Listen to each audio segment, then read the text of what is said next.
Hey there, 8th grade. A huge welcome to today's explainer.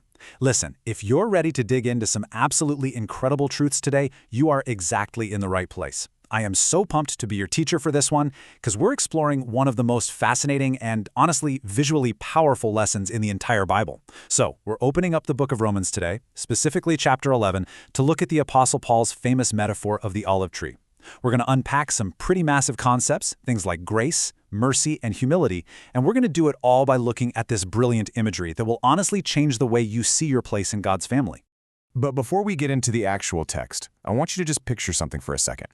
Have you ever been invited to join, say, an elite sports team, or maybe a super exclusive club that you totally didn't have the stats or the grades to get into? Okay, imagine tryouts have just wrapped up. You know for a fact you missed your shots, you fumbled the ball, and you literally didn't make the cut based on how you performed. But then, out of nowhere, the coach walks right up to you and says, "You know what? I'm putting you on the varsity squad anyway." I mean, wow, right? You didn't earn it, you didn't deserve it, you were handed that spot purely because the coach just decided to show you favor. That feeling, that shock, that massive gratitude, and that totally unearned privilege, that is exactly the concept of grace that we are going to be talking about today. All right, let's jump right in. Section 1, the olive tree metaphor, God's plan. So here, the Apostle Paul paints this breathtaking picture of how God actually builds his family. But to really wrap our heads around Paul's picture, we kind of need a quick lesson in agriculture first. Have you ever heard of something called grafting? It's this amazing physical process where a farmer literally cuts a branch off of one tree and actually physically joins it into the trunk or the branch of a completely different tree. And if they bind it together just right, the sap from that main tree flows right into the new branch, and they heal and grow together as one single living plant. It's basically like a botanical transplant. You really need to keep this physical process in your mind because it's the absolute key to unlocking the spiritual meaning of today's lesson. Okay, so Paul uses this whole idea of a grafted olive tree to represent God's people. This single magnificent tree represents all of God's family, connected, drawing life from the exact same source and growing together.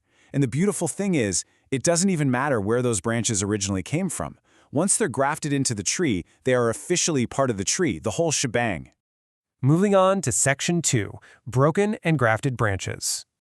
Let's look a little closer at the specific branches on this tree, because Paul shows us a really stark contrast here.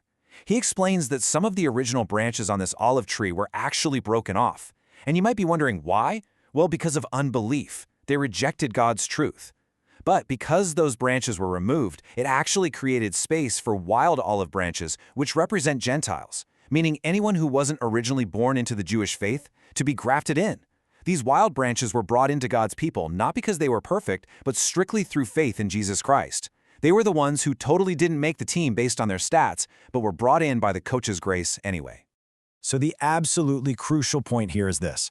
You do not support the root supports you. If you're one of those wild branches that has been graciously grafted in, well, you have zero reason to boast. You aren't the one keeping the tree alive. The life-giving root of God's mercy is what's keeping you alive.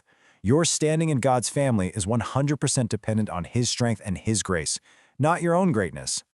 Which brings us to Section 3, Warning Against Pride. Stay humble. See, this incredible, completely unearned gift comes with a pretty serious warning that we really need to pay attention to. Our memory verse of the day captures this perfectly. Romans 11:20 says, "Do not be haughty, but fear." Now, haughty, that might be a word you don't use every single day, but it basically just means being arrogant, snobby, or overly proud of your position. Paul is explicitly warning the Gentile believers, and by extension us, not to get a big head about this. Don't look down on the broken branches. Instead, we should have this healthy, respectful fear or reverence for God, fully recognizing that our place on the tree is a total gift. So if we shouldn't be haughty, how exactly should we respond to the fact that God mercifully grafted us into His family? Well, there are 4 really specific reactions we should have. First up, humility. We've got to remember exactly where we came from and that we didn't earn our spot. Second, faith. We have to continually trust in Jesus because remember, that's what grafted us in to begin with. Third is obedience. Think about it. When someone literally saves you and gives you a brand new life, the most natural response in the world is to follow their loving guidance. And fourth, reverence. Just having that deep, overwhelming respect for who God is and the absolute massive scale of His mercy. Let's look at Section 4, Kindness, Justice, and Faith, God's character. In this section, Paul really guides us to see the dual nature of God's character. It brilliantly illustrates how God is just so perfectly balanced. On one hand, we see God's incredible kindness. He offers this staggering grace and mercy to wild branches, bringing us in when we were entirely on the outside looking in. But on the flip side, we see God's perfect justice. There are very serious consequences for unbelief. Those original branches were broken off because they flat out refused to believe. God is incredibly loving, yes, absolutely, but He is also completely just, and unbelief is a deeply serious matter that we can never, ever afford to take lightly. Because of this amazing balance of kindness and justice, believers just can't afford to get careless. As an 8th grader, navigating your faith, navigating your life right now, your goal should be to continue in surrendered faith. What does that look like? It means waking up every single day relying entirely on God's grace and actively living a life that aims to please the Father. You aren't just sitting there passively hanging out on the tree. You are drawing life from that root so you can produce good fruit. All right, our final stop, Section 5, the Godly Learner Philosophy. Live for God. I want to pivot here for just a minute, because it is absolutely essential that we connect this deep theological lesson about the olive tree to your everyday life, specifically your academic life and your role as a student. See, in Romans 8:6-7, the Bible teaches us that keeping the mind spiritually minded leads to life and peace. So what does that actually mean for you when you're sitting at your desk at school? It means that simply being book smart just isn't enough. If your mind is stuffed full of math equations and history facts, but it's completely disconnected from God's Spirit, you're missing the entire foundation of true life and peace. Your mind absolutely must be focused on the Spirit. And honestly, this leads us right into the very core of the HeroesMart Academy philosophy.